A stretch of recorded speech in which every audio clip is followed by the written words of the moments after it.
आपण उन्हाळ्यामध्ये मुलांनो आंबा खातोत ना, आंबा सगळ्यांना आवडतो.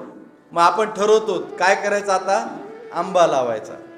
मला पण लहानपणी वाटायचं तुमच्यासारखंच की आता आंबा हा फार गोड लागला, आता मला याचे भरपूर आंबे पाहिजेत, तर मी याचं काय करणार, आंब्याचं झाड लावणार. मग ती कोय आपण काय करतो, उन्हामध्ये वाळवतो आणि पाऊस आला की आपण खड्डा करणार, त्याच्यात शेण टाकणार आणि ती कोय तिथं दाबणार आणि वरून माती काय करणार, झाकून घेणार.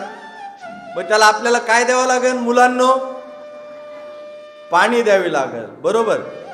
आता हा मुलगा म्हणला की माझं आंब्याचं झाड वाढलं का नाही.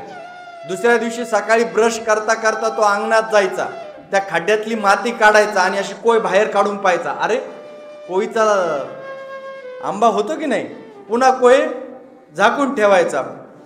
दुसऱ्या दिवशी पुन्हा ब्रश करायला उठला की पुन्हा जायचा, माती उकरायचा आणि काय पाहायचा, कोय पाय.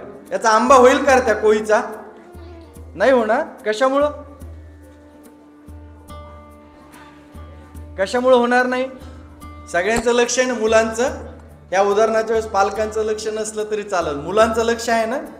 तो काय करतो, सकाळी उठलं की पहिल्यांदा खड्डा बाजूला, माती बाजूला करतो आणि कोय पाहतो आंबा झाला का.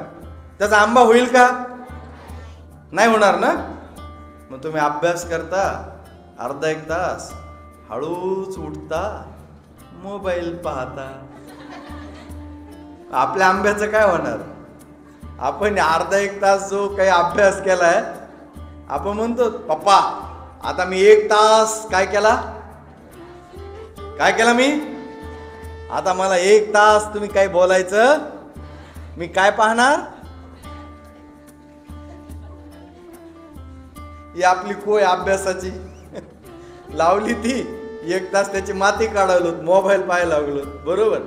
आणि पहा अभ्यास करताना काय मित्रांनो, पहा ते पुस्तक आहे ते वाचावं लागणार. कंटाळा येतो ना पुस्तक वाचायला. मोबाईल पाहताना मजा का वाटते, काय करायचं नाही, नुसतं त्याला टिक करायचं, ते चालू होते. दिसाय पण लागते डोळ्याला, कानाला पण ऐकू यायला लागते. आणि तर पुस्तकात काय करायचं, डोळे लहान करा मोठे करा, वाचावं लागते, बरोबर. त्याच्यामुळे त्याच्यामध्ये काही मजा येत नाही. एक गोष्ट लक्षात ठेवा की जर तुमच्या आंब्याचं झाड व्हायचं असेल आणि त्याला येणाऱ्या कालावधीमध्ये यशाचे आंबे पाहिजे असतील, तर त्या कोयीला काही दिवस मातीमध्ये गाडून घ्यावं लागल, उन्हामध्ये पावसामध्ये झिजावं लागल. तसं आपल्याला जर आयुष्यात यशस्वी व्हायचं असेल तर काही दिवस मोबाईलपासून, मी नाही म्हटलो तुम्हीच म्हटले, काय राहावं लागेल, दूर राहावं लागेल.